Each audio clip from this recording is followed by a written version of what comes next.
Where did it all start going bad? I've been asked that question many a time. The worst question was why did you become an alcoholic? I never chose it. It's not like the career officer coming to the classroom. Everyone else wanted to be a soldier, etc. And I put my hand up and say, oh, by the way, sir, I want to be an alcoholic. Sounds like a good career move. But no, I think it went back to when I was a child, I think, when everything just went wrong. I was really doing well at school. Everything was going well, etc. Everyone was expecting me to be like my big brother, following his footsteps and going the RAF. Like, God, what is who? But then something happened at home. I ran away. I wanted to go to Ireland, where we'd just been on holiday.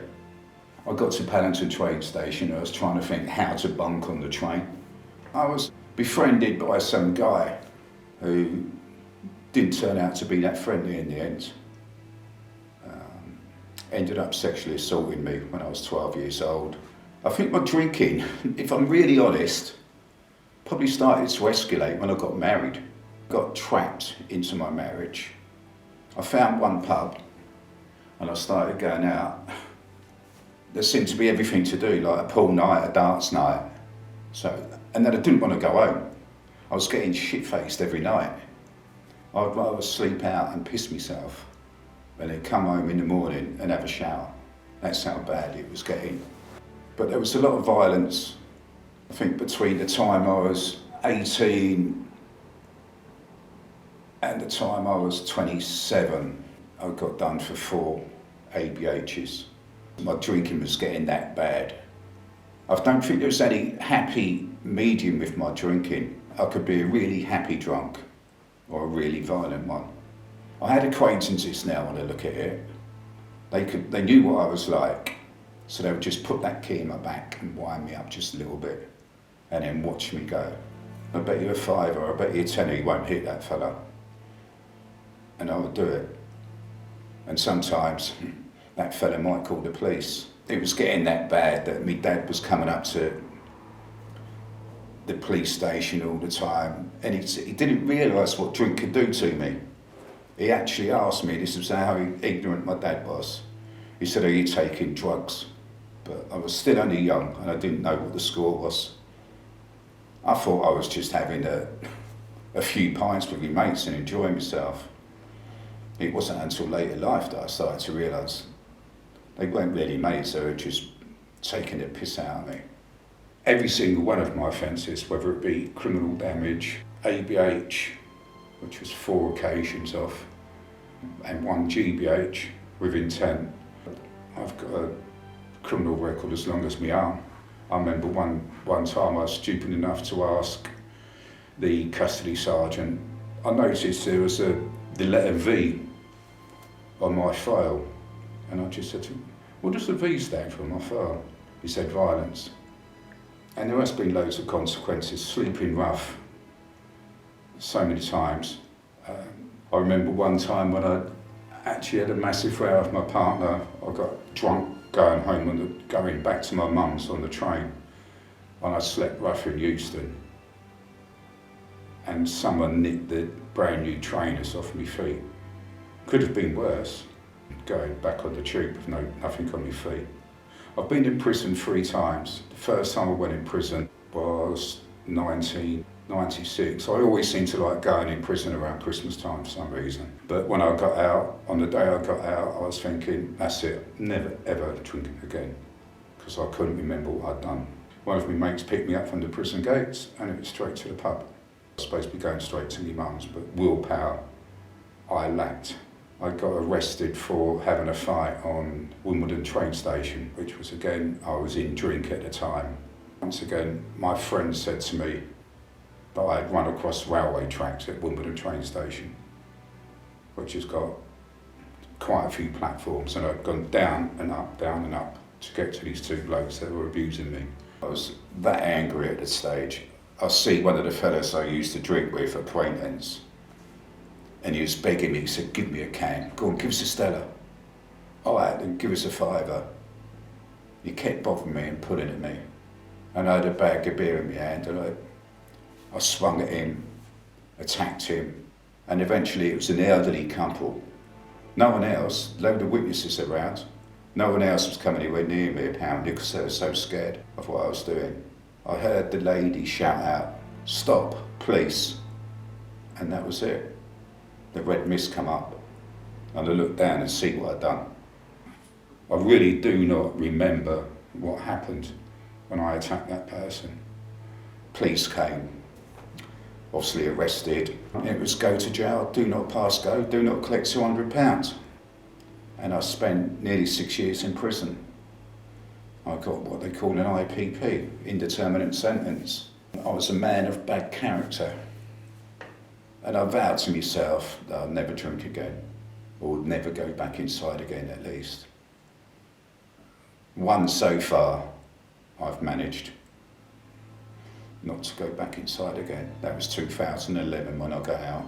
I got my horticulture degrees. I got a counselling diploma in alcohol, drug and substance misuse. I've got a diploma in it. I can have letters after my name now if I want to use them, which don't spell out a swear word for once. So I've got that. But when I was told I'd never work again, I also got a bit depressed because that's what I wanted to do. I wanted to get back into work. And within 2 weeks of being released, I was back in work, working for an employment agency and going to work on that bus with my own money in my pocket, my own lunch that I've made myself, not a stale sandwich that had come out of the prison canteen. It was just amazing. And for 13 months, 17 months, I got out in July. I was sober, still going into pubs with me mates, but I managed to stay sober. And then Christmas of 2012, I relapsed. I thought, Carlsberg that's not going to work that much. Got into that old mindset. It's only Carlsberg. It's nothing on a Stella, etc. So, and I started to just drink weekends. I thought, yeah, it's fine. I'm only drinking weekends. And then I got a job with Sainsbury's. And it was an awkward place to get to. So I found myself, I had to walk to work or cycle. I found myself going back to where I was a few years back, needing a companion for the walk home. So it would be the off licence. So it'd be a couple of cans to start off with, walking home from work. And then it got to, it's not a war story, but I was drinking 6-pint cans of Stella in a 55-minute walk home and wondered why I was getting stomach pains and chest pains.